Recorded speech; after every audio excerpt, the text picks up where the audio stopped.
নমস্কাৰ খিচিৰি সুপতিলৈ আপোনালোকক স্বাগতম জনাইছোঁ আজি আমি আলোচনাৰ মেজলৈ যোৱাৰ পূৰ্বেই 130 কোটি ভাৰতীয়ৰ লগতে আমি আমাৰ খিচিৰিৰ সুপতিৰ তৰফৰ পৰাও আমাৰ ভাৰতৰ বীৰ সৈনিক অভিনন্দন জনাইছোঁ এতিয়া আহক আমাৰ চিনাকি পৰ্বলৈ মোৰ ঠিক বাওঁফালে আছে আমাৰ কৰুণ গগৈদেৱ আৰু গগৈদেৱৰ ঠিক বাওঁফালে আমাৰ সৰু গগৈ অৰ্থাৎ নিখিল গগৈ ডাঙৰীয়া আৰু নিখিল গগৈ ডাঙৰীয়াৰ ঠিক বাওঁ কাষে আছে জীৱন্ত বিশ্ব শৰ্মাদেৱ আৰু জীৱন্ত বিশ্ব শৰ্মাদেৱৰ ঠিক বাওঁ কাষে আমি এজন বিশেষ ব্যক্তিক আজি আমন্ত্ৰণ জনাই আনিছোঁ তেখেত হৈছে ৰিটায়াৰ্ড ব্ৰিগেডিয়াৰ KN কলিতা আপোনালোক আটাইকে আমি মই স্বাগতম জনাইছোঁ আমাৰ এই অনুষ্ঠানলৈ আমি আলোচনা আৰম্ভ কৰাৰ পূৰ্বেই এটি গান আছে আমাৰ এই বৰ্তমান সাম্প্ৰতিক পৰিস্থিতিৰ ওপৰত ভাৰত পাকিস্তানৰ যি কাশ্মীৰত যি ঘটনা ঘটি আছে তাৰ ওপৰত আমি এটা গান যুগুতাইছোঁ প্ৰথমতে আমি গানটো প্ৰত্যক্ষ কৰি লওঁ গানটো চাই কেনেকুৱা উপলব্ধি হৈছে বাৰু মই মোৰ কথাটো পাছত কম মই গগৈ ডাঙৰীয়াক সুধিছোঁ এই যিটো গান যুগুতাই দিয়া হৈছে আপুনি কেনেকুৱা এটা অনুভৱ হৈছে গানটো দেখি ভালেই হৈছে কথাটো হৈছে মানে যিমান যি নহ'লেও হয়নে মইতো কওঁ দেশৰ শত্ৰু যোন হয়নে নহয় তেওঁ কেতিয়াও আমাক ক্ষমা কৰা কোনো কথাই নাথাকে এণ্ড অলছ' মইতো কওঁ এতিয়া আমাৰ ভাৰতৰ বুলিবলৈনো আছে কি হয়নে জল সেনা স্থল সেনা হয়নে বায়ু সেনা হয়নে আৰু এতিয়া চেনেল সেনা মই নুবুজিলোঁ ছাৰ মই এই আমাৰ এই চেনেলৰ মানুহবিলাকৰ কথা কৈছোঁ চেনেলেও এতিয়া কাজিয়া এখন লাগি আছে নহয় তাৰমানে সেই কাজিয়াখনক আপুনি তেওঁলোকো একেবাৰে সৈনিকেই নহয় জানো মহাযুদ্ধ এতিয়া ইফালৰ পৰা ৰিপ্লাই দিছে কিবা আশাৰ এইফালৰ পৰা কিবা আশাৰ ৰিপ্লাই দিছে বোমাতকেও বৰ বেছি বিষাক্ত বস্তু বোমাই পাত্তাই নাপায় মই কৈছোঁ নহয় মিছাইল চিছাইলবিলাকো বহুত দূৰত থাকে চেনেল সেনাই যেতিয়া কাজিয়া আৰম্ভ কৰিব মইতো কওঁ বাদ দিয়া হে পাকিস্তান এনে ঢকা মাৰি খাই পেলাব পাৰোঁ তেনেকুৱা পাকিস্তানক ঠিক আপোনাৰ মন্তব্যটো খুব ভাল বৰ ৰসাল মন্তব্য এটা দিছে আপুনি যদিও চিৰিয়াছ টপিকৰ ওপৰতে আপোনাৰ এটা আছেই আপোনাৰ সেইটো এটা আপুনি বৰ ৰসাল ধৰণে কথাবিলাক ক'ব জানে সৰু গগৈ মানে নিখিল গগৈ ডাঙৰীয়া আপুনি কি ক'ব পোনপ্ৰথমতে মই প্ৰত্যেকজন বীৰ শ্বহীদলৈ মই শ্ৰদ্ধা নিবেদিছোঁ আৰু এইদৰে অকল সৈনিকসকলে নহয় আমি প্ৰত্যেকজনে একোজন সৈনিক হ'ব লাগিব আমি প্ৰত্যেকটো নিজৰ ফিল্ড আমি সৈনিক হ'ব লাগিব তেতিয়াহে দেশৰ হকে আমি প্ৰাণ আহুতি দিব লাগিব দেশ ৰক্ষা কৰিব লাগিব পাকিস্তান হওক চাইনা হওক যোন শত্ৰু আমাৰ লগতে আমি তেনে যুঁজ দিবলৈ যেনে আমাৰ ডাঙৰ শত্ৰু বৰ্তমান আমাৰ ডাঙৰ শত্ৰু হৈছে আমাৰ বিদেশী বাংলাদেশী গতিকে তেওঁলোকৰ লগত আমি কেনেকৈ যুঁজ দিবলৈ তেওঁলোকক কেনেকৈ আমি পৰাভূত কৰিবলৈ তাৰ কথা চিন্তা কৰিব লাগে হয় হয় ঠিক আপোনাৰ মানে কথাটো আপুনি মানে এনেকুৱা উত্তেজিত হৈ যায় মানে অকণমান দিগদাৰী হৈ যায় নহয়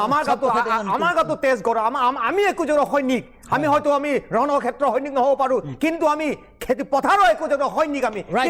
কৃষক সৈনিক আমি কান্ধত নাঙল লৈ দিব পাৰিম আমি ঠিক ঠিক ঠিক ভাল কথা কৈছে আপুনি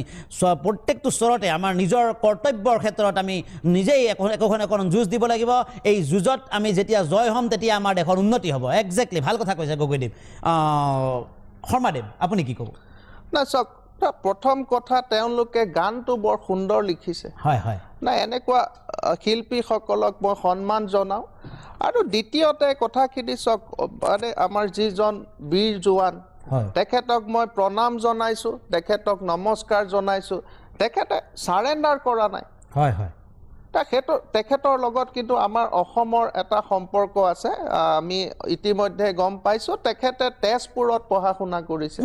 গতিকে আমি এটা সাংঘাতিক ধৰণে গৌৰৱ কৰিছোঁ আৰু দ্বিতীয় কথাটো হ'ল তেখেতক আটক কৰি নিছে এৰেষ্ট কৰি নিছে কিন্তু মই তেখেতক চেলিউট কৰিছোঁ আৰু গোটেই ভাৰতবাসীয়ে কৈছে কিন্তু তাৰ লগত সংগতি ৰাখি আমাৰ অসমৰ আজি পৰিৱেশৰ কথা কওঁ চাওক এনেকুৱা ধৰণৰ ঘটনাবিলাক হৈ থকা সময়ত আমাৰ অসমৰ কিছুমান যুৱকে কিছুমান নিৰ্দিষ্ট মূলৰ মানুহে পাকিস্তান জিন্দাবাদ কয় আৰে ভাই কেনেকুৱা ধৰণৰ এটা সাংঘাতিক ষ্ট্ৰেটেজি কৰি আছে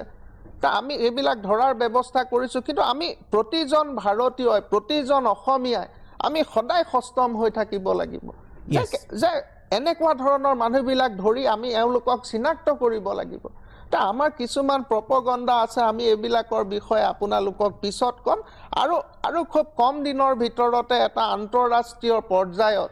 আমাৰ ভাৰতৰ যিসকল সৈনিক আছে তেওঁলোকে এটা খুব সাংঘাতিক ধৰণৰ এটা অপাৰেশ্যন কৰিব মই এই বিষয়ে ইয়াতে কোৱা কথা নহয় কিন্তু আপোনালোকে তাৰ ফলটো পৰিণতিটো গম পাব কিন্তু আমি কেন্দ্ৰীয় চৰকাৰক আহ্বান জনাইছো আমি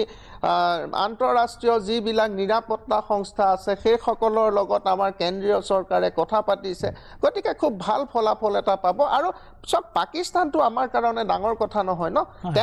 তেওঁলোকে এতিয়া কাশ্মীৰত যি ধৰণৰ এটা পন্থা অৱলম্বন কৰিছে ন সেই পন্থাটোক আমাৰ ভাৰত চৰকাৰে 1 ছেকেণ্ডত উৰাই দিব পাৰে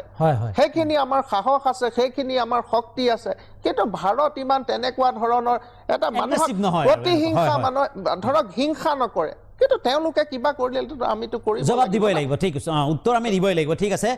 মই এবাৰ যাম ব্ৰিগেডিয়াৰ KN কলিতাদেৱৰ ওচৰত ধন্যবাদ আপুনি এই বিষয়ত বেছি জানিব কাৰণ আপুনি সেইখন ফিল্ডৰ পৰাই আহিছে আচল কথা এইবিলাক বস্তু উপলব্ধি কৰাৰ কথা অনুভৱ কৰাৰ কথা মই সেলুট দিছোঁ সেইসকল বীৰ শ্বহীদক যিসকলে দেশৰ কাৰণে প্ৰাণ আহুতি দিলে আৰু এই গীত ৰচনা কৰা মানুহজনক আৰু গীত গায়কসকলক গোটেই যি সুন্দৰ গীত উপস্থাপন কৰিছে এনেকুৱা গীতৰ প্ৰয়োজন হৈছে তাৰমানে দেশত এতিয়া খুব ধুনীয়া গীত হৈছে আৰু 2 নম্বৰ কথা হৈ গ'ল কি আমাৰ দেশত কি চলিছে নচলিছে সকলোৱে গম পায় কিন্তু এটা কথা কি আমাৰ অসমৰ পৰাও বিশেষকৈ ভাৰতবৰ্ষৰ কাৰণে যুঁজ দিয়া এতিয়াও বহু বীৰ সন্তান আছে যিসকলে অসমৰ পৰা গৈছে মই তেখেতসকলকো সেলুট দিছোঁ আৰু তেওঁলোকৰ কৰ্মক সেলুট দিছোঁ কাৰণ কিয় এতিয়াও ষ্টিল নাও মোৰ ল'ৰা এতিয়াও আছে বৰ্ডাৰত আছে কাম কৰি আছে মই খুব মই স্যাৰ আপোনাক এটা কথা ক'ব খুজিছোঁ আপোনাৰ তেনেকুৱা ধৰণৰ যুদ্ধৰ কিবা এক্সপিৰিয়েঞ্চ আছে নেকি এনেকুৱা ধৰক নিশ্চয় বৰ্ডাৰত আপুনি কেতিয়াবা ডিপোত হৈ আছিল নেকি বাৰু ইট ৱাজ 1962 তেতিয়া আমি যুদ্ধ দি আছোঁ আৰু কেনেকুৱা এটা পৰিস্থিতি কেনেকুৱা পৰিৱেশ আপুনি ভাবিবই নোৱাৰে তাৰ মানে পাকিস্তানৰ লগত মুখামুখিকৈ আমাৰ সংঘৰ্ষ চলি আছে কাশ্মীৰৰ বৰ্ডাৰত আমি লাগি আছোঁ আমি আগবাঢ়ি গৈ আছোঁ আমাৰ লগত হেজাৰ বীৰ সৈনিক আছে সব আগবাঢ়ি গৈ আছোঁ এটা সময়ত আমি যুঁজ দি মানে ভাগৰে আমাক চুই নেপায় তাৰমানে এনেকুৱা আমাৰ উৎসাহ আমাৰ বাকী যিমান কমাণ্ডাৰ আছিল যিমান আছিলে সব ডাঙৰ অফিচাৰবিলাক সব আগবাঢ়িবলৈ খালি উৎসাহ দি থাকে সেইকাৰণে আগবাঢ়ি গৈ এটা সময়ত আমাক তাৰমানে কেওফালৰ পৰা ঘেৰাও কৰি আমাৰ পাকিস্তানৰ সৈনিকবিলাকে আমাক কাৰাবন্দী কৰিলে কিন্তু আমি মনৰ সাহস ভাঙি নিদিলোঁ আমি যদিও কাৰাবন্দী হ'লোঁ 3 মাহ 4 মাহ তেওঁলোকৰ তাত থাকিলোঁ কিন্তু আমি সাহসেৰে সদায় উচ্চ ক্ষীৰ কৰি আমি কেতিয়াও নতক্ষীৰ হোৱা নাই ওকে বঢ়িয়া ভাল আপোনাৰ এক্সপিৰিয়েঞ্চটো শুনি ভাল লাগিল কিন্তু আমাৰ এইখিনিতে সময় হৈছে এটা চমু বাণিজ্যিক বিৰতিৰ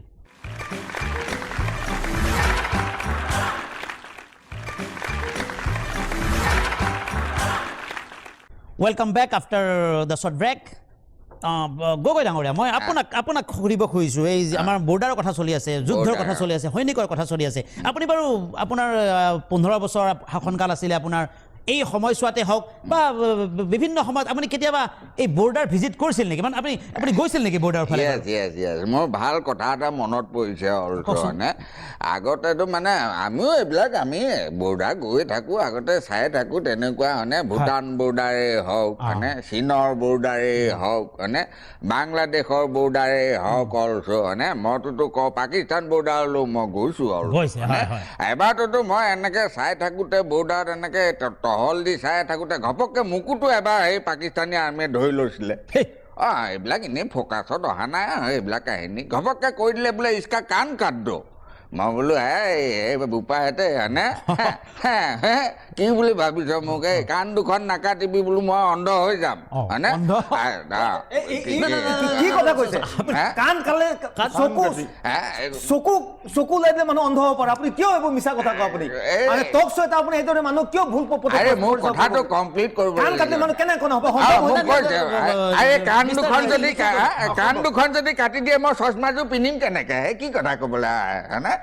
তেনেকে হলেতো মই নেদেখিমেই ন, অন্ধ হৈ পৰিম। আচ্ছা আচ্ছা আচ্ছা আপুনি মানে কথা এটা ভালকে শুনি নাপায়, এনেই টেপেক টেপেক মাতি থাকিলে নহয় নহয় হয়নে? তাৰমানে আপুনি ৰিকুৱেষ্ট কৰিছে মানে বোলে মোৰ লাগিলে চকু দুটাই কাঢ়ি লৈ যাওঁ। নাই মই মোৰ কাণ দুখন নাকাটিব, মই অন্ধ হৈ যাব মানে আপুনি চশমা পিন্ধাত বৰ মানে দিগদাৰ হ'ব। দিগদাৰ হ'ব, এইটো ঘাটটোৱে নাথাকিলে চশমাযোৰ পিন্ধিম কেনেকে? হয় হয় এইটো ভাল কথা কৈছে। সেইবিলাক কমন চেঞ্চ থকা নন চেঞ্চ মানুহবিলাকে বুজি সৰু গগৈদেৱ, নিখিল গগৈদেৱ আপুনিও মানে পতককে ছাৰৰ লগত এনেকে কাজিয়াত লিপ্ত হৈ যায় অকমান বেয়া দেখি। তেখেতে কিবা এটা কৈছে তেখেতে হজম কৰিব না কথা কিছুমান হঠাৎ মোৰ ভুল হ'ল। পেটৰ গণ্ডগোল হজম কৰিব নোৱাৰাটো পেটৰ গণ্ডগোল হ'ল, বদ হজম হৈ পেলাই ডায়েৰিয়া হৈ বদ হজম হ'ব নহয়, পাৰে। এনেকুৱা আচলতে সকলোৱে বৰ্ডাৰ কিন্তু আমিও বৰ্ডাৰ আমিও গৈছো, বৰ্ডাৰ আমিও দেখা পাইছো। বৰ্ডাৰত যিসকল বৰ্ডাৰত খেতি কৰা কৃষকসকল তেওঁলোকৰ জীৱনো দেখা পাইছো, তেওঁলোক কিমান কষ্টত তাত আছে। কিন্তু মই কওঁ যে যিবোৰ কাশ্মীৰৰ যিবোৰ বৰ্ডাৰত মানুহবিলাকে তাত আছে তেওঁলোকে কিন্তু আন্দোলন কৰিব নাজানে। সেই আন্দোলন কৰিব নাজানে, তেওঁলোকে উগ্ৰবাদৰ সহায় লৈছে। কিন্তু আমাক চাওক, আমাৰ যিবোৰ জংগী আন্দোলন, আমাৰ জংগী আন্দোলনৰ বাবে আমাৰ চৰকাৰে তেওঁলোক যিটো কেপ যিটো আমাৰ বিধেয়কখন তেওঁলোকে স্থগিত ৰাখিবলৈ সক্ষম হ'ল। আমিতো ক'তো পাথৰ দলোৱা নাই, ক'তো আমি গুলি ফটোৱা নাই, ক'তো বম ফটোৱা নাই, কেৱল অহিংসা নীতিৰে আমাৰ জংগী আন্দোলনৰ কাৰণে তেওঁলোকে নতহিত কৰিবলগীয়া হ'ল। ঠিক আছে, আপুনি আন্দোলনৰ বৰ পাকত, কিন্তু মই দেখিছোঁ আপুনি আন্দোলন কৰে, অহিংসা আন্দোলন কৰে, কিন্তু হাতত যে কাটা চিঙা এইবিলাক দেখা পাইছোঁ আজি, এইটো কিহৰ? আপুনি নিজে এই ইণ্ডিয়া পাকিস্তানৰ যুদ্ধত হিংসাত লিপ্ত হৈছে নেকি? বেণ্ডেজ মৰাটো দেখিছো, কয় নহয় সেই ইমান দূৰত হাত এনেকে এনেকে কৰি থাকিলে নখ চখ সুলকি ওলাই গৈ থাকে। কিবা কাৰণে আমাৰ হয়তো আমি খেতি কৰা মানুহ কয় খেতি কৰোঁতে হাত ক'ৰবাত লাগিব, আঙুলি কাটিছে তাৰ মই গুৰুত্ব দিয়া নাই। আপোনাৰ আঙুলি কাটক, দেশৰ কাৰণে আমি খেতিৰ কাৰণে কৃষকৰ কাৰণে আমি নিজৰ জান দিম, আমি মূৰ পৰ্যন্ত পাতি দিম। দেখিলেহে লিখিম মানে। নিখিল গগৈ অলপ এইটো বেলেগ ধৰণৰ কৈ আছে কথাবিলাক। তেখেতৰ কথাখিনি আপুনি চাওক যে তেখেতে কাশ্মীৰত গৈ আন্দোলন অধ্যয়ন কৰিছে। তেখেতে যেন আন্দোলনৰ টিউচনহে কৰিব গৈছে। আমাৰ ন সৰু সৰু ল'ৰা ছোৱালী বিলাকে হাই ছেকেণ্ডাৰীৰ কোচিং যে কৰিব যায় ন, দিল্লীত যায়, APSC কোচিং শুনিছো। তেখেতে এটা কাশ্মীৰত গৈ তেখেতে কোচিং লৈ আহিছে যে কেনেকুৱা ধৰণে আন্দোলন কৰে। মানসিকতা না চাওক, আপোনাৰ মেণ্টেলিটিটো চাওক না। মানুহে আজি কেনেকুৱা এটা ধৰণৰ পৰিৱেশ গোটেই ভাৰতবৰ্ষত। আপুনি কৈ আছে যে মই তাতে গৈ আন্দোলন চাইছো, তাৰ মানুহে আন্দোলন কৰিব নাজানে। আৰে ভাই, আপোনাক কোচাৰ লৈ যাওক না তেওঁলোকে। না আপুনি না এটা কাম কৰিব, আমি আপোনাক পঠাই দিম, তাতে আপুনি আন্দোলন চান্দোলন কৰিব, কাশ্মীৰী শিকাই থাকিব। মোক যদি চৰকাৰে যদি দায়িত্ব দিয়ে তেতিয়াহ'লে মই কাশ্মীৰত গৈ কেনেকৈ জংগী আন্দোলন কৰিব লাগে মই তাত শিকাই দিম, আৰু তাৰ পৰা পাকিস্তানৰ পৰা নেগুৰ দাঙি ধৰিব লাগিব। চব ৰাজ্যৰ মানুহে এনেকুৱা বস্তু হজম নকৰে নহয়, মানে অসম বুলিহে চলি আছে। সেইটো চাওক, ভাল কথা নহয় ন। তেওঁ কাশ্মীৰৰ বৰ্ডাৰৰ যিবিলাক সমস্যা আছে, আমি যেতিয়া কোনোবা এটা জেগাত যাওঁ ন, সেইখিনি অধ্যয়ন কৰি চাওঁ যে কি ধৰণে মানুহ প্ৰব্ৰজন হ'ব পাৰে, কেনেকুৱা ধৰণে বা বিদেশী মানুহ অসমত বা ভাৰতত প্ৰৱেশ কৰিব পাৰে। আমি তেনেকুৱা ধৰণৰ কথাবোৰ অধ্যয়ন কৰি এক নতুন আঁচনি বনাওঁ। বাট কিবা এটা ধৰণে আমি এইখিনিতে মোৰ মনত পৰিছে মোৰ শৰ্মা ডাঙৰীয়া, আমি কথাটো অলপ ফালৰি কাটি গৈছে। গগৈদেৱে যিহেতু আন্দোলনৰ মানুহ, তেখেতে আন্দোলনত গুচি গৈছে, এখেতে ৰসাল মানুহ, ৰসৰ ফালে গৈ আছে। এতিয়া মই শৰ্মা ডাঙৰীয়া, আপুনি যেতিয়া আঁচনিৰ কথা কৈছে, হয় হয় মই দেখিছোঁ। এতিয়া কিহৰ স্বাৰ্থত বা কিহৰ কাৰণে নাজানো, আপোনালোক এইকেইদিন খুব আঁচনিৰ নাম শুনিছোঁ। আপোনালোকৰ মানে নামেই মনত নাই, আজি এখন আঁচনি, কাইলৈ এখন আঁচনি। চাওক, অসমত কি হৈছে ন, মেডিয়া আঁচনিবিলাক মনত ৰাখিবলৈ এখন আঁচনি ঠিক লাগিব। কথা কৈছে ন। ঠিক চাওক, গগৈ ডাঙৰীয়াক মই এটা কথা কওঁ ন, সঁচা কথা কৈছে ন। সেইটো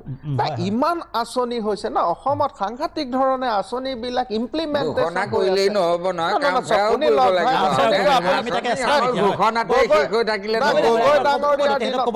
গগৈ ডাঙৰীয়াৰ দিনত মই এটা বস্তু কৰিছিলো যে আমি গাঁও পঞ্চায়তৰ যিবিলাক আত্মসহায়ক গোট আছে ন, তাত কিবা এটা আমি পইচাৰ কিবা এটা নিৰ্ধাৰণ কৰিছিলো। তেখেতে তেতিয়া মোক হাঁহে, সাংঘাতিক ধৰণৰ ইটিকিং সুৰত। তেওঁ তেতিয়াতো জানেই ন সম্পৰ্কবিলাক লাহে লাহে এটা অৱনতি হৈছে। কিন্তু আজিৰ দিনটোত অৰুন্ধতী বুলি আমি এখন আঁচনি কৰিছোঁ। অৰুন্ধতী আঁচনিখনৰ নামটো যেতিয়া ছোৱালী মানুহৰ নাম শুনিছে ন, এনেকেও কৈছে বিৰোধী পক্ষৰ তেওঁৰ দলৰ মানুহে, এনেকেও কৈছে এইবিলাক কি ছোৱালী তোৱালীৰ নাম দি আঁচনি কৰে। কিন্তু ন চাওক, তাতে এটা খুব সুন্দৰ কথা আছে। আমি 1 তোলা সোণৰ আমি দিয়াৰ ব্যৱস্থা কৰিছো এইটো শুনিছো পাইছো আমি না চাওক এই কথা প্ৰেক্টিকেলি কিমানখিনি ইমপ্লিমেণ্ট হয় আমি সেইটো চাম বাৰু চাওক আমিতো প্ৰেক্টিকেলি আমি এইখিনি কামটো কৰি দেখাম ন তেওঁতো গগৈ ডাঙৰীয়া চাকৰি এটা দি নেদেখুৱাই চাকৰি অসমৰ ল'ৰা ছোৱালী নিজে কিনি ল'ব আৰে আপুনি টেটৰ শিক্ষক শিক্ষয়িত্ৰীখিনি চাওক না আপুনিতো তাতে সাংঘাতিক ধৰণৰ পলিটিক্স কৰি আছিলে ন যেতিয়া আমি শিক্ষক নিযুক্তি দি আছিলো আপুনিতো মোক দিয়া ইনষ্ট্ৰাকশ্যনখিনি মই যদি ইয়াতে কৈ দিওঁ তো আপোনাৰ পলিটিকেল কেৰিয়াৰটোৱে শেষ হৈ যাব বাদ দিয়া তুমি মোৰ পলিটিকেল কেৰিয়াৰ কি না গগৈ ডাঙৰীয়া চক আপুনি কোন সমষ্টিত যাম ক'ৰ পৰা খেলিম কি কৰিম সেইখিনি মাথা মাৰি আছে মইতো শুনিছো তেজপুৰতো মাথা আৰে আলোচনা আহিম এই ক'ত এৰিছো এতিয়া আমি এই আঁচনিত এৰিছো আঁচনিত আমি আহিম কিন্তু এইখিনিতে আমাৰ সময় হৈছে আৰু এটা খন্তেক সমূহ বাণিজ্যিক বিৰতিৰ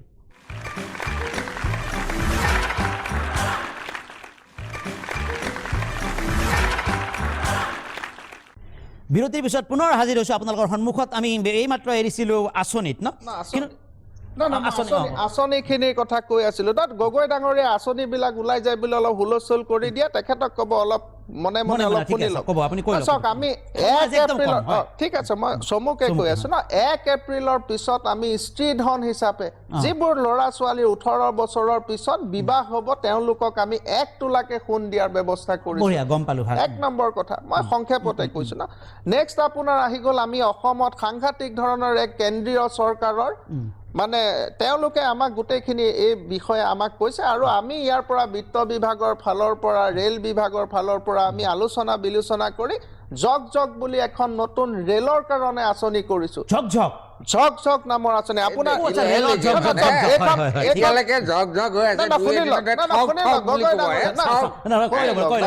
আপুনি যদি গোটেইখিনি কৈ দিয়ে না চৰকাৰখন কৰি লওক না যদি ইমানখিনি আপোনাৰ আছে না শুনক মই কৈ আছো যে জগ আঁচনিখনত আমাৰ কি হ'ব ভাৰতৰ কোনো প্ৰদেশত এনেকুৱা আঁচনি আজিলৈকে ওলোৱা নাই ভাৰত বুলি নহয় ভাৰতবৰ্ষ বুলি নহয় গোটেই পৃথিৱীতে এনেকুৱা ধৰণৰ আঁচনি নাই যে জগ আঁচনিৰ অধীনত আমি প্ৰতিটো চুবুৰীৰ পৰা প্ৰতিটো পঞ্চায়তৰ প্ৰতিটো চুবুৰীৰ পৰা একোকণকে ৰেল দিয়াৰ ব্যৱস্থা কৰিছো চহৰলৈ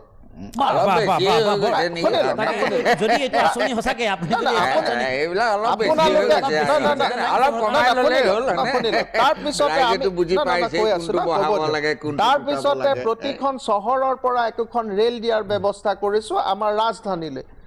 আপোনালোকে এই বস্তুবিলাক আপোনালোকে এতিয়া চক 3 টকীয়া চাউলটো ঘোষণা কৰিলেই যদি সব হৈ যায় তেতিয়ালে মইও কম যে মই যদি গাড়ী দাও ঘৰে প্ৰতি হেলিপেড না হেলিপেডটো আমি কৈ থৈছো না মই কৈ আছো চক 3 টকীয়া চাউলটো আমি 1 টকীয়া কৰি দিলো 1 টকীয়া কৰি দিছো এটা চক 1 টকীয়া কৰাৰ কাৰণে মানুহৰ মানসিকতাবিলাক কৈছো না বিৰোধী পক্ষৰ তেওঁলোকে কয় যে মানুহবোৰ এলেহুৱা হৈ যাব মানুহবিলাকে কাম নকৰা হ'ব আৰে বাবা মই যদি 3 টকাৰ পৰা 5 টকা কৰি দিও তেতিয়া তেখেতসকলে ক'ব এইখন চৰকাৰে সব ধ্বংস কৰি পেলালে বস্তুৰ পইণ্টলৈ আহিছে মই এইখিনিতে আমাৰ এটা সৰু ষ্টৰী এটা আছে আমাৰ সৰু ষ্টৰী চাই লওকচোন তাৰ ওপৰত আপোনালোকে মন্তব্য কৰিব পাৰিব ষ্টৰীটো দিবচোন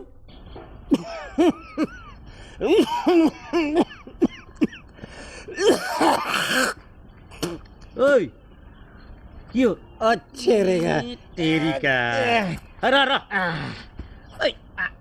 এইটোৰ কাৰণে কত ঘটনা ঘটি গ'ল বাদ দিব পৰা নাই দিন দুপৰত তোৰ বেলেগ কাম নাই মানুহে কাম কৰিছে কাম কৰি খাব লাগে এইবিলাক কি কৰি থাক দিনত এইটোৱেতো মোৰ কাম মদ খোৱাটো কাম good morning to good night আমাৰ এইটো ডুপ্লিকেটটো নহয় একো নহয় এইটো আচ্ছা বেলেগ কাম কৰি খা এতিয়া মানুহে কাম কৰি খায় তোৰ এনেকে অৱস্থাতো কোনোবা কাম দিব তোক হাজিৰা কৰা মানুহ এটা যদি এনেকে কাম খাই থাকে কাম দিব কোনোবা ফাউটো কি হাজিৰা কৰিব যাওঁ পইচাখিনি পাওঁ আৰু খাই দিওঁ হয় নেকি একো নাই একো কাম নাই যদি সীমান্তত যা তাত যুদ্ধত মোৰ শ্বহীদ বুলি ক'ব অন্তত এনেওতো মইতো শ্বহীদ হ'ম মদ খাই মৰি শ্বহীদ হবি তই দেখা নাই নেকি মইতো আৰ্মি হৈ আছো এইটো আৰ্মি হয় আৰ্মিৰ ছেকেণ্ড হেণ্ড চোলা এটা পিন্ধি আৰ্মি হৈ আছ কথাটো কৈছো ৰ এনেইতো আজিকালি মদ বিচাৰিব গ'লে নিদিয়ে এইটো ফিলি যাওঁ নহয় মই কওঁ সাৱধান এনেকা কৰিলে মই এক্স আৰ্মি মই বুলি খং আৰু সেইকাৰণে মইতো এতিয়া পুৰা ফূৰ্তিটো পুৰা দিলে নহয় কোনোবাই ভাল হৈছে কি মই জিকাৰ কাৰণে পাইছো কি জিকিলি তই মদ খোৱাৰ প্ৰতিযোগিতা নহয় মানে মদ খাই যে মৰা নাই অ। মাইকীটো কৈছে যে মদ নাখাবি মৰি যাবি কিন্তু মই নমৰিলো সেইকাৰণে তই মানে জিকি গলি জিকি গলো মানে কি আজিকালি কোনোবা ইলেকশ্যনত জিকিলেও এনেকা কৰে ফটো উঠিলেও এনেকা কৰে পৰীক্ষা পাছ কৰিলে এনেকা কৰে সেইকাৰণে মই যেতিয়া মদ খাই খাই নমৰিলো আহি মাইকীৰ আগত লেবেল চুটাই মই দি দিলো এনেকা লগে লগে মাইকীৰ হাতত খৰি ফাল আছিলে মাৰিলে ঢালাং গৈ গ'ল হা এতিয়া জিকি গলি এতিয়া বল হ'ব বল তই যুদ্ধত যাবি তাতে জিকিলে অন্তত মানুহে ক'ব ই মৰিছে ভাল কামত শ্বহীদ হৈছে হয় নেকি মদ খাওঁতে শ্বহীদ হ'ব পাৰে না কি যে বকে আচ্ছা ষ্টৰিটো দেখিলে আপোনালোক সকলোৱে মই ব্ৰিগেডিয়াৰ কলিতা ছাৰক সুধিবলৈ গৈছোঁ এইটো বৰ অলপ দুখ লগা আমাৰ কাম বন এৰি দিনে ৰাতিয়ে এনেকৈ মদ খাই থাকি জাতিটো শেষ হ'ব ওলাইছে আপুনি সেই বিষয়ে কিবা ক'ব নেকি ৰাইজক মই আৰ্মিত থকা মানুহ হয় মই মিছা কথা নকওঁ আমিও খাওঁ নোখোৱা নহয় কিন্তু খাই ল'লে তাৰমানে কি হয় অকণমান এইটো হজম কৰিবলৈ পৰিশ্ৰম কৰিব লাগে যিকোনো বস্তুত এইটো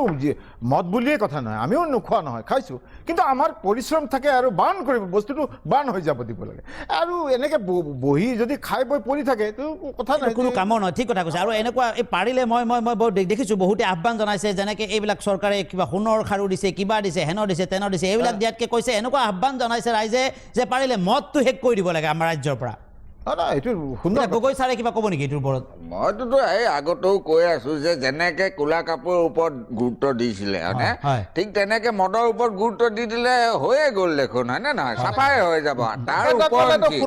মই এটা কথা ক'ব বিচাৰিছোঁ যোনখন চৰকাৰৰ অধীনত হয়নে জন্মৰ পৰা মৃত্যুলৈকে কোনো টেনশ্যনেই নাই হয়নে যোনখন চৰকাৰত জন্মৰ পৰা মৃত্যুলৈকে টেনশ্যনেই নাই আঁচনিতেই চলি যায় হয়নে ইনকামৰ কোনো কথা নাই হয়নে নহয় আৰু তাতে আকৌ ডেভেলপমেণ্টৰো কোনো কথা নাই সেইখন ৰাজ্যত মানুহে সেইবিলাক নাখাই কৰিব কি মোকে কৈ দিয়কচোন হয়নে কথাটো চাওক তেখেতসকলে এইটো উৎসাহিত কৰিছে ন নাপায় এইবিলাক কাম গগৈ ডাঙৰীয়া চাওক আপুনি জ্যেষ্ঠ ব্যক্তি তেনেকুৱা ধৰণৰ কথা বতৰাই মানুহক উৎসাহিত কৰিব শিকাব লাগে কৰ্ম সংস্কৃতিটো হৈ আছে ন আপুনি দেখা নাপাব ন আপোনাৰ চকুত চশমা থাকিলেও আপুনি দেখা নাপাব তেখেতসকলে না চাওক এতিয়া আমি যিবিলাক আঁচনি কৰি আছো তেখেতসকলে খালি সাংঘাতিক ধৰণে সমালোচনা কৰি আছে হয় আছে আপোনাৰ পৰা আৰু কুৱেশ্যন আছে মোৰ কিন্তু আমাৰ সময় আজি কৈছোঁ একদম কম আমাৰ আৰু সৰু বাণিজ্যিক বিৰতি এটা আছে এইখিনিতে আমি সৰু বাণিজ্যিক বিৰতি এটা লৈ লৈছোঁ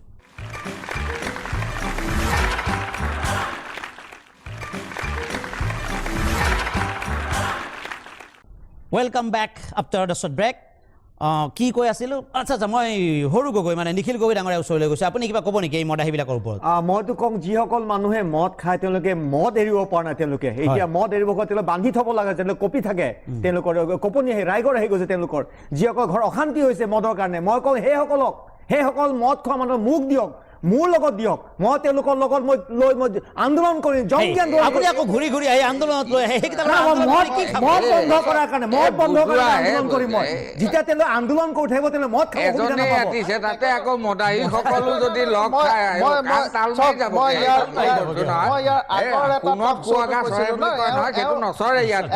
ৰোহিংগিয়াৰ পৰাও আনিব আন্দোলনকাৰী এখেতে আপোনাৰ কাশ্মীৰ গ'লেও আন্দোলনকাৰী আনিব আৰু এতিয়া মদাহীৰ পৰাও তেওঁ আন্দোলনকাৰী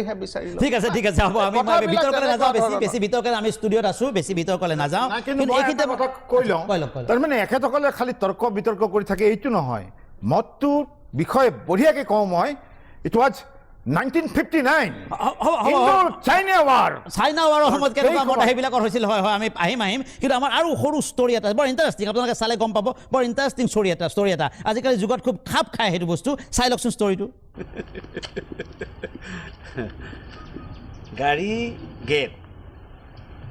গাড়ী থিয় হ'ব গেটটো খোলা হ'ব লাগে এইটোতো মডাৰ্ণ যুগৰ হেৰি কি গেট বনাই দিলে দেউতাই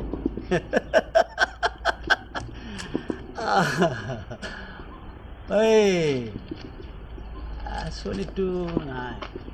এইটো যদি কিপাৰে পেলাই দিব পাৰি কি হ'ল দেউতা নেকি দেউতা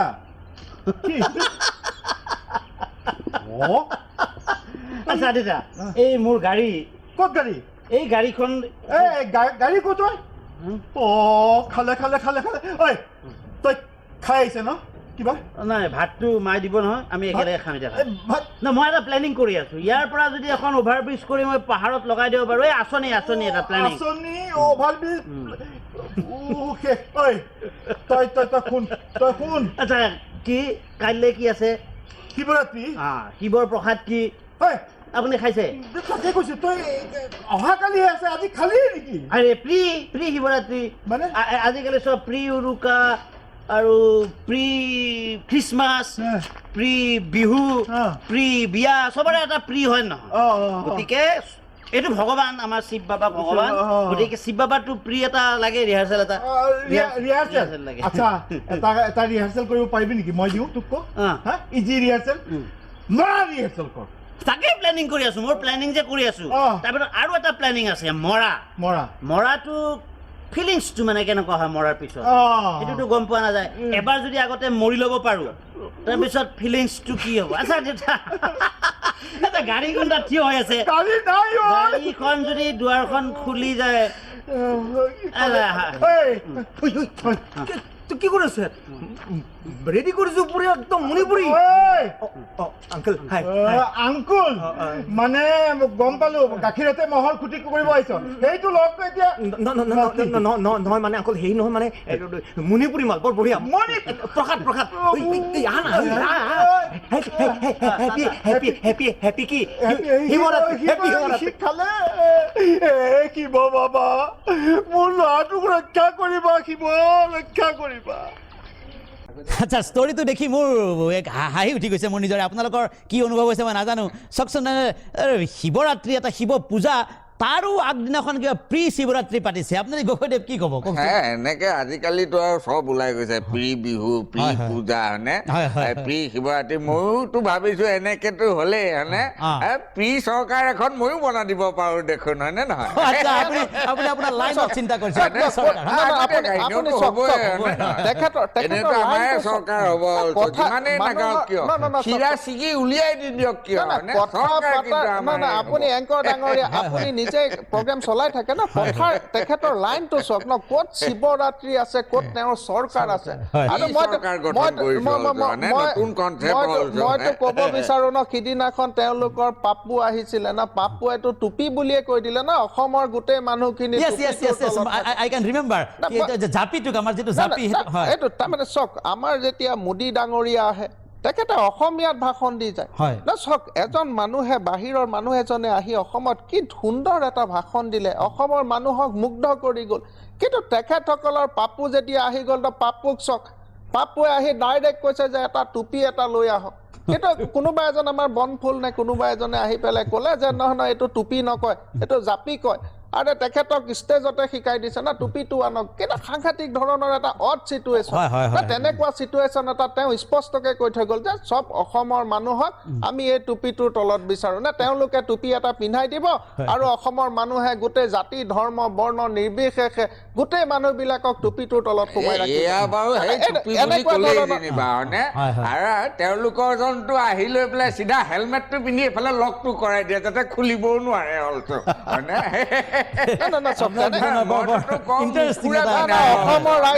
অসমৰ ৰাইজে বুজি পাইছে আমি যিবিলাক এইবিলাক আঁচনি শুনিছে ন জগ অৰুন্ধতী এইবিলাক সকলোৱে ইয়াৰ সুবিধাবিলাক পাব আৰু যিদিনাখন আমাৰ কৰুণ গগৈ ডাঙৰীয়া মনত ৰাখিবলৈও এখন আঁচনি লাগিব সেইবিলাকতো কামত নাহে আজিলৈকে কেনচেল কৰিবলৈও এখন আঁচনি লাগিব আপোনাৰ সূতা কম্বল বিলাক আপুনি এতিয়া জমাই থাকক আৰু মানুহে সোণবিলাক জমাই থাকিব আৰু 2021 চনৰ পিছত দেখিব কৰুণ গগৈ ডাঙৰীয়াৰ যেতিয়া সূতা কম্বল যাব কল্পতৰু যাব মানুহে আগফালৰ পৰাই তেওঁলোকক দৌৰাই দিব না মই আজি আপোনাক কৈ থৈছো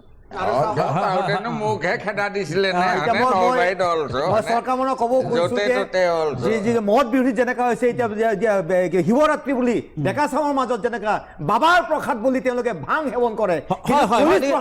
চকু কিয় নিদিয়ে প্ৰসাদ কি আৰু প্ৰসাদতে ভাং খাই য'তে ত'তে ভঙা কিমি কৰি থাকিব তেলে পুলিচ প্ৰশাসনে এওঁলোকে কিয় চকু দিয়ে চৰকাৰে কিয় নীৰৱ হৈ থাকে এই ভাং কিয় তেলে বন্ধ কৰিব নোৱাৰে তেওঁলোকে না চাওক মই নতুন প্ৰজন্মৰ যুৱক যুৱতীসকলক কওঁ যে বাবাহঁত তোমালোকে এইবিলাক ভাং চাঙৰ প্ৰতি বেছি আসক্ত হ'ব নালাগে না বাবা নে আপুনি বাবা ক'লে তেলে সেই বাবা বুজিব আপুনি বুজিছে নাই বাবা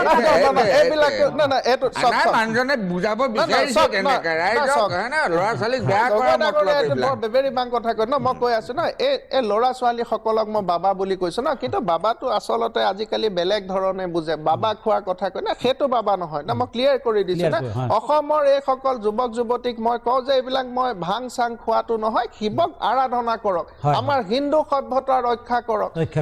তাত কোনো বাধা নাই তাত লাগিলে আগদিনাখন কৰে সদায় কৰে পিছদিনাখন কৰে তেনেকুৱা ধৰণৰ কথা নাই তেওঁলোকে ঠিক আছে আপুনি ভাল কথা কৈছে আমাৰ এইবিলাক বিষাক্ত বস্তু বুলি কৈছোঁ মই যিবিলাক এইবিলাক মাদক দ্ৰব্যবিলাক সেৱন কৰি পূজা কৰিব নালাগে কিন্তু এইখিনিতে আমাৰ সময় হৈছে চমু বাণিজ্যিক বিৰতিৰ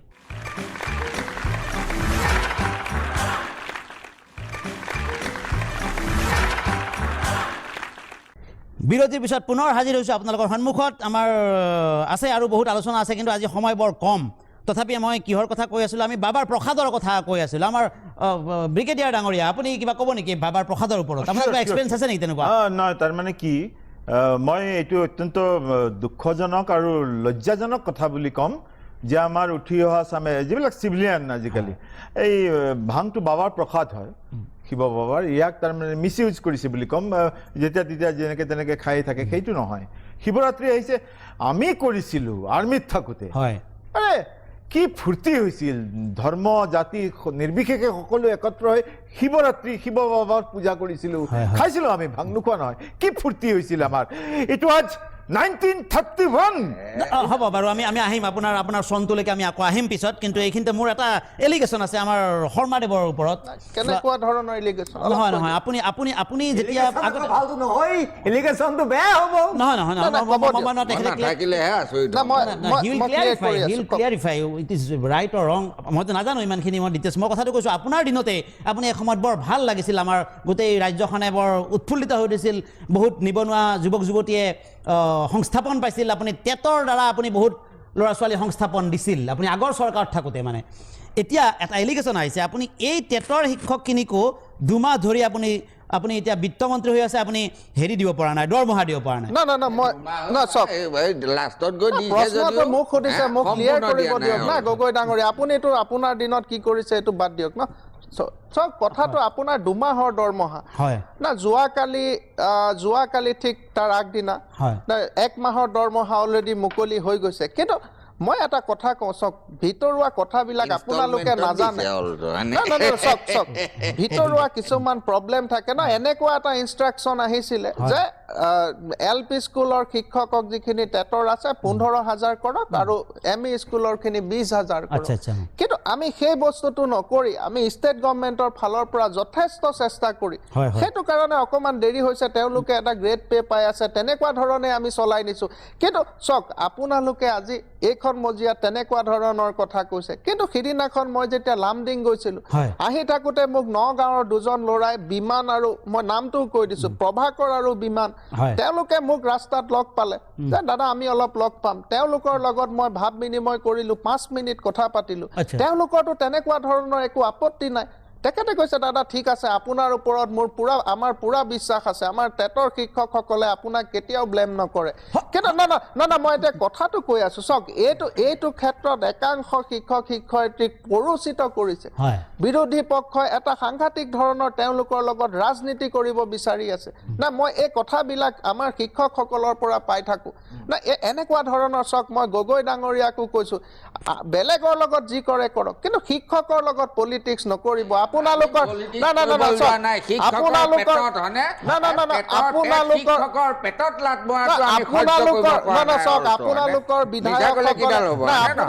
বিধায়কসকলে সমষ্টিয়ে আমাৰ শিক্ষক শিক্ষয়িত্ৰীসকলক সাংঘাতিক ধৰণে প্ৰৰোচিত কৰিছে যে এইখন চৰকাৰে অমুক নকৰে তমুক নকৰে আৰে বাবা আমিতো ৰেগুলাৰ কৰি আছো ন 10,000 পোষ্ট আমি ৰেগুলাৰাইজেশ্যনৰ প্ৰচেছত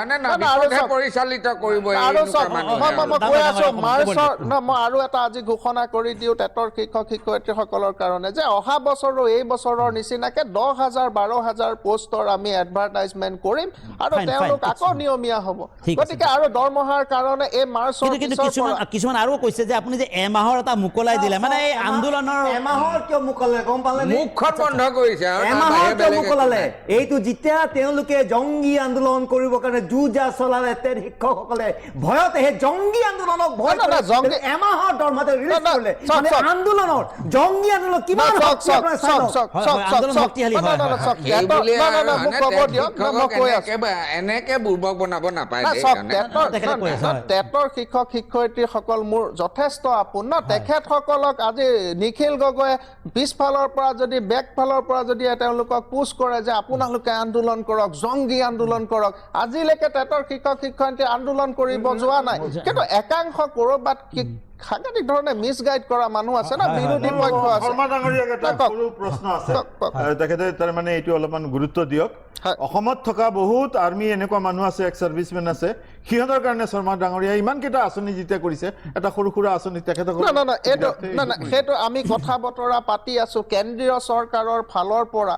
4,500 কোটি টকা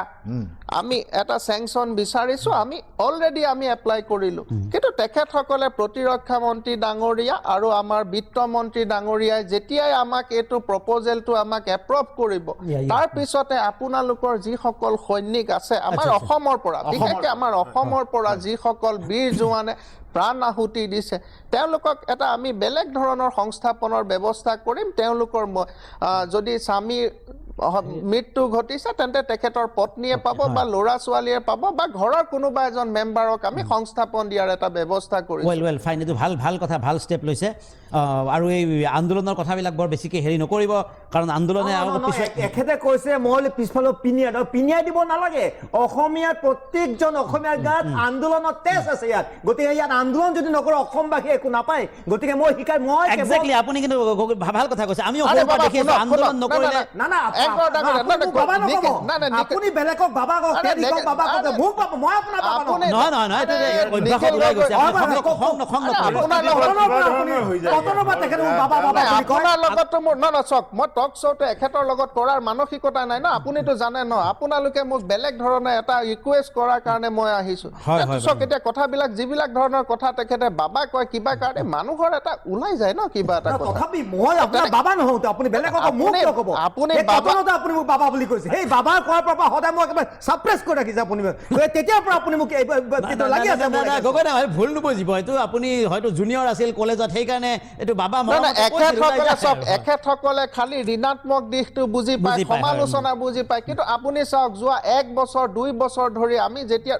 1 তাৰিখত চেলাৰী হৈ আছে ন প্ৰথম টেটৰ শিক্ষকৰ চেলাৰী হয় তেতিয়াতো তেখেতসকলে আমাকতো প্ৰশংসা কৰিব নাযায় ন কথা